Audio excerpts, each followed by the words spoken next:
I'm so excited to have our next guest. The Rotary Club of Nairobi podcast series. The Rotary Club was chartered in 1930. It is the oldest club in the region and the third oldest in Africa. I want my guest to introduce himself. Please tell us who you are and just introduce yourself. Thank you very much. My name is Gideon Akwabi. I am so pleased to have been invited to speak to our audience through these podcasts. Thank you very much. Gideon Akwabi has been a member of Rotary since 1986. Started off as an interactor, then became a Rotaractor, both at the university and through a community club, the Rotary Club of Nairobi Central, and then became a member of the Rotary Club of Nairobi in 2012. Thank you, Gideon Akwabi. So, Gideon, tell me a little bit about your early life. I'm the firstborn son in a family of 6 children.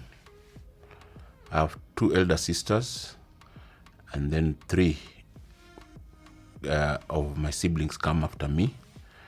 I was born and bred in Nairobi, went to schools in Nairobi, except for my university is when I went to Eldoret, Moi University. Studied chemistry as my major subject, and after university I joined the Nation newspapers then as a management trainee. After Nation newspapers, I joined an American multinational company, pharmaceutical company. Wow, Gideon. Chemistry, Nation Media, pharmaceutical, that's connected to chemistry, I guess.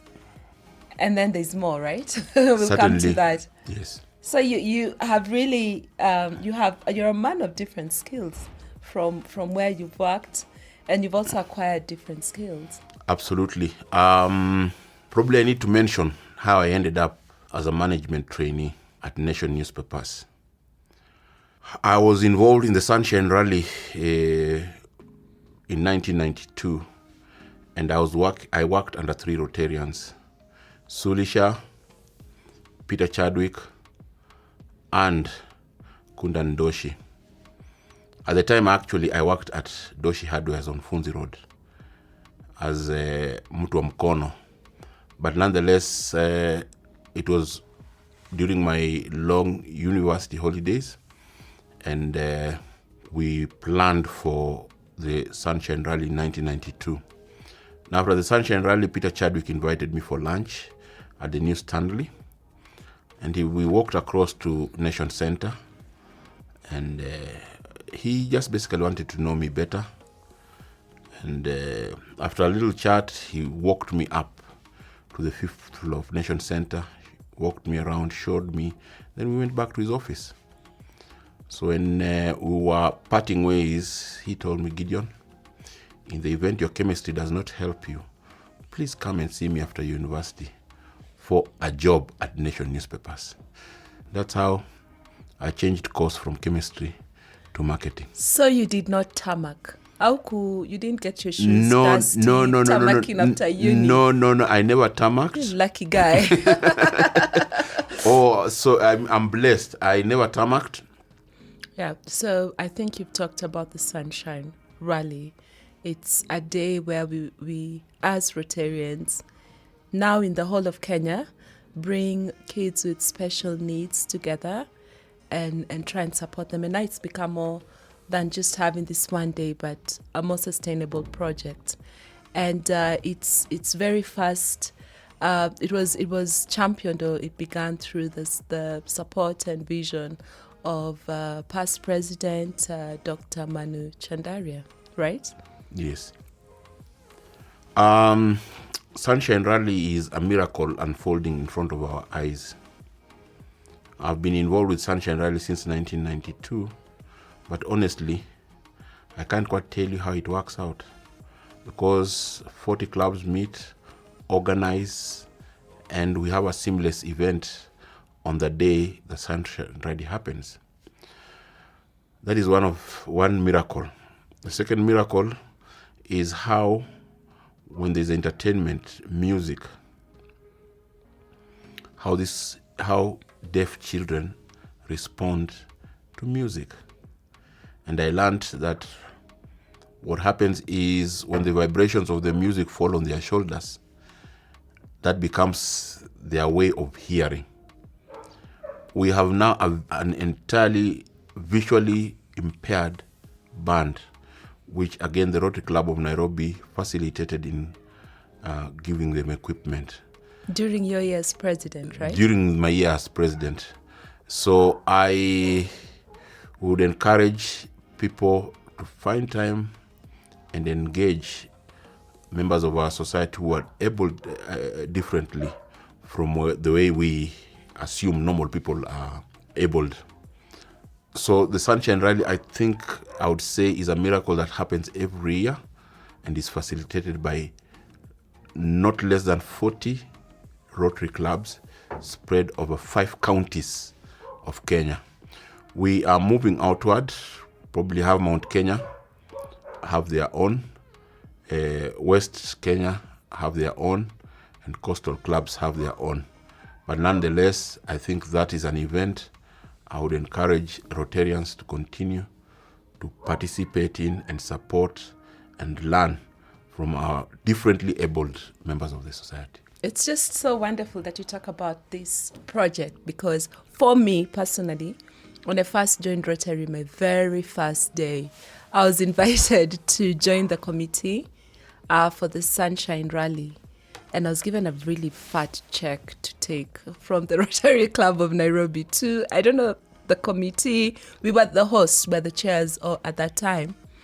And Nadir was the one who was heading it. He passed on. Was it Nazir? Nazir. Yeah. And I went and, we sat for meetings. There was a lot of, connection and responsibility from every club.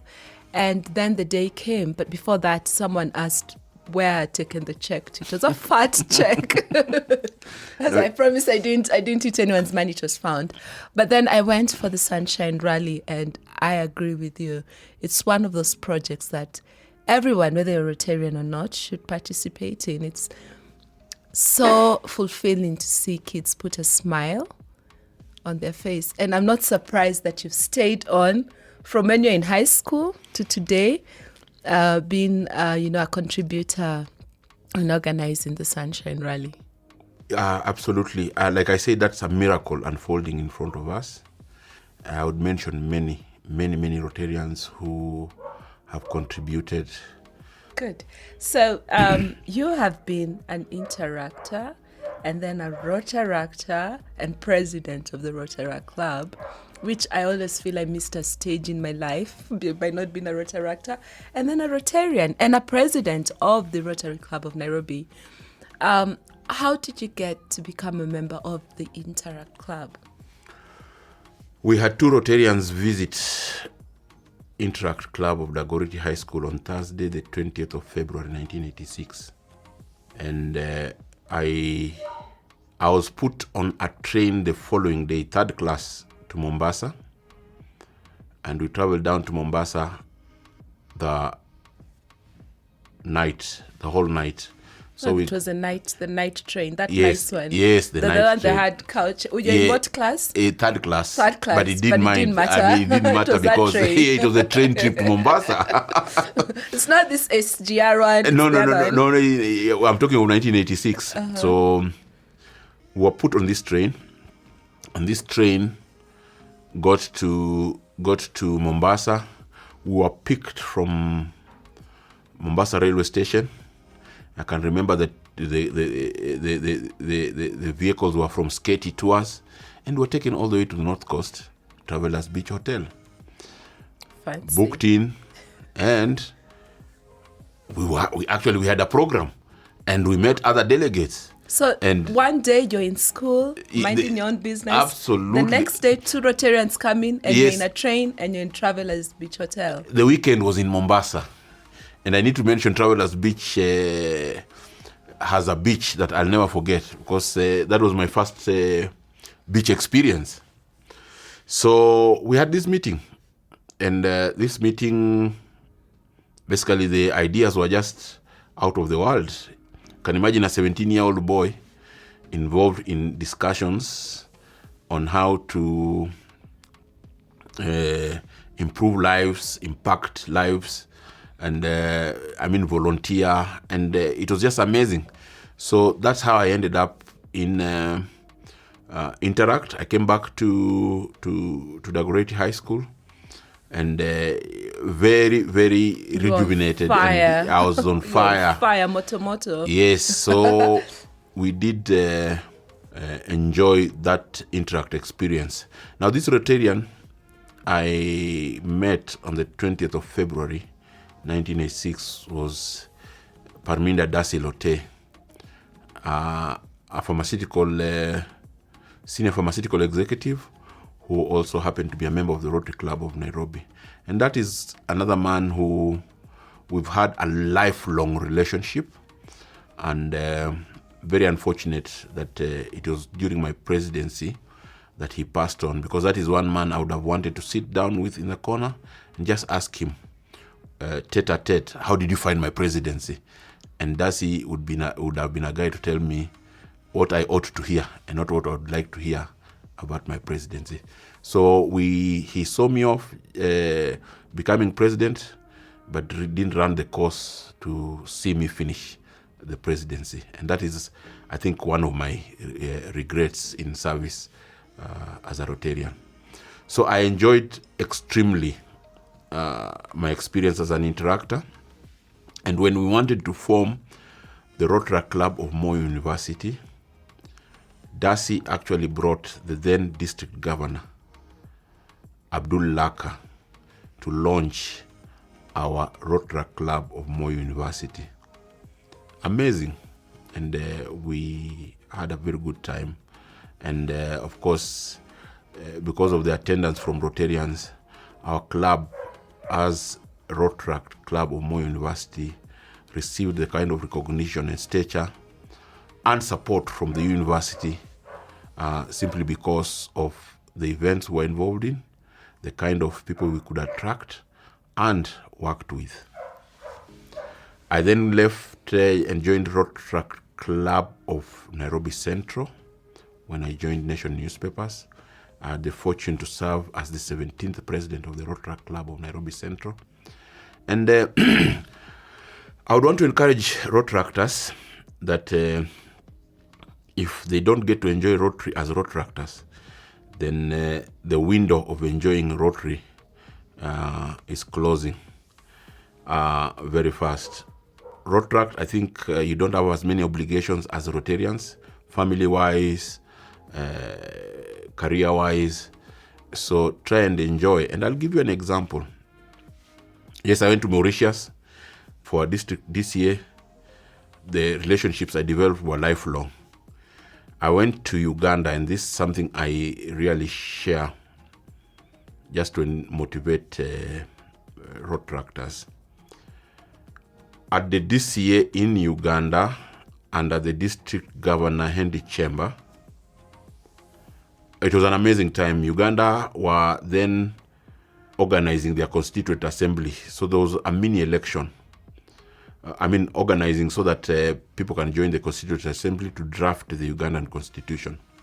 But we went on with our meeting very well. Ugandans are senior politicians in Rotary, senior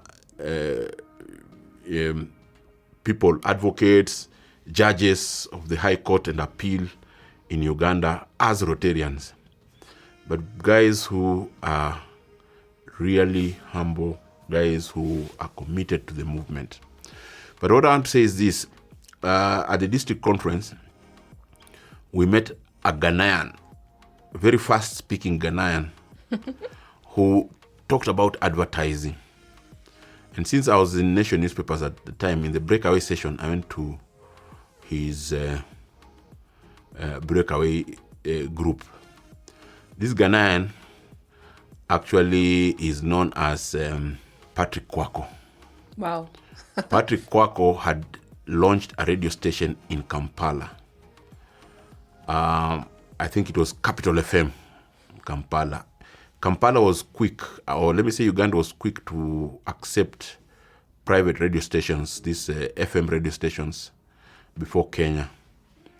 And I know the struggle of getting radio stations registered or given frequencies in Kenya, because I was in the media at the time, and Nation actually was looking for frequencies. Now, Patrick Kwako really challenged us. This is a Ghanaian opening a radio station in Kampala, so I had to move into his breakaway session. When we got there, I took him on. I told him I also want to start my own business, but I have no idea how to start. So he asked me, what business would you like to start? I told him I wouldn't mind starting an advertising agency. And he said, that's good, but what do you know about advertising? So I told him, from what I see at Nation newspapers, I see A, B, C, D. So he told me, okay, that is the end product. You need to know about advertising from the beginning. And Patrick Kwako is just amazing. He told me, go to Textbook Center on Kijabe Street. On this row, you're going to find a book on advertising written by so-and-so. It's an expensive book. But if you're going to buy that book, read it from cover to cover, you're likely to be a great advertising person. Did came to Nairobi, and that book was lying there on the shelf. So I used part of my salary to buy that book, and indeed, in 1998, I started my advertising agency. You've been a chemist working at a pharmacy. You've been with the journalism. You've opened a business. You're an entrepreneur. I know you're also doing farming now. And then you're in Rotary. You're president, your district, you're all these things. But you do have a social life, don't you? Yes. What do you enjoy doing? Football is my passion. I really enjoy football. So the World Cup, you're watching. Cup, yes, who are you supporting? Absolutely. We were raised watching football made in Germany, so I've never left. I know some people would have loved for me to support England, but here we are. So football, actually I played football a great deal and enjoyed. So my son, I have two sons, are great ball players, football. And actually one is also very good at both football and rugby. So it's something that probably I would be happy if they were to pursue at professional level. But yes, football remains my sport of choice. You're a very open-minded parent, you know, like go for sports. And most parents are like, you can just be a doctor or that's good. And then outside, football, dancing, singing, favorite song? Come on. I enjoy all types of music. Though I was raised on Bob Marley music. I went to a school where Bob Marley was adored for my secondary school. So it caught up with me. And that is music actually I was passed on down to my sons. Which song is that one of Bob Marley that makes you close your eyes and just, go to heaven? Oh, sing a little bit of it. No Man No Cry is still a song that I think resonates very well. But there are many. Actually, for Bob Marley, you talk about albums. Survival was a great album. Uprising was a great album. And at that time, if you can remember, Africa was still trying to... some countries had just gotten independence. Some were still in the struggle of getting independence. And we're talking of the 80s. Because I think 75, Angola got independence. 80, Zimbabwe. And then Namibia and all these countries came up. So Bob Marley's music was quite an inspiration and Buffalo motivated. Soldier. Huh? Buffalo Soldier. One of my favorites. Actually, that album was also a great album. I'm telling you, Bob Marley, you talk about his albums, not singles. All his music was just amazing. Nice. Favorite movie? Jerry Maguire. Give me a high five. Show me the money. That's a movie I watched again and again and again because I had reached the decision now to start my own business. And there's that one little small spark you're looking for. And Jerry Maguire actually just told me, go for it. And I went for it. So that movie is just amazing. So one other thing I wanted to ask you is amongst the things you're with right now, with you in your pocket, is there one thing you can talk about that you have? It's random. It means everything and nothing and everything at the same time. This is a bangle I put on that was bought. Nice silver bangle. That's bought for me when we went for score distribution in Makindu. I put on this bangle very proudly, and people ask me where you got it from, particularly my Sikh friends. And I told them from Makindu, and they tell me that's their Mecca. And we need to form partnerships with such organizations that go out of their way to just make people comfortable. Palminde Dasi Lotte. God rest his soul in peace. Amen. Thank you so much, Gideon Akwabi, past president, Rotary Club of Nairobi. It's always a pleasure to speak to you. Thank you so much for taking time to come and see us. If you have any parting shots, any parting laughter, any song you want to sing, go ahead. I'll sing a song in the second series. So let me take some practice, and truly grateful for the opportunity. Thank you.